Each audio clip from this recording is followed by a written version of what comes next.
ಮನಸ್ಸು ಹೇಗೆ ಆಟ ಆಡಿಸತ್ತೆ ಅಂದರೆ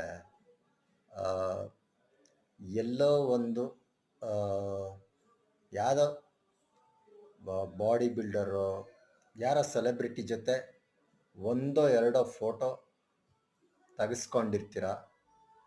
ಅದನ್ನು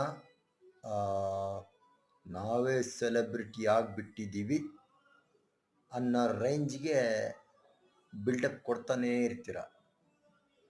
ಆ ಯಾರೋ ಒಬ್ಬ ಬಾಡಿ ಬಿಲ್ಡರ್ ಜೊತೆ ಫೋಟೋ ತಗೊಂಡಿದ್ದೀರಾ ಅಂದ್ಕೊಳ್ಳಿ. ಇನ್ನು 2 ತಿಂಗಳಲ್ಲಿ ಅವನ್ನ ಅಷ್ಟೇ ಬಾಡಿ ನಾನು ಮಾಡ್ತೀನಿ ಅಂತ ಬರುತ್ತೆ. ಆ ಥರ ಮಾತುಗಳು ಬರುತ್ತೆ. ಆ ಥರ ಅದ್ರ ಅರ್ಧನೂ ಆಗ್ತಿರೋ ಇಲ್ಲೋ ಅದು ಡೌಟು.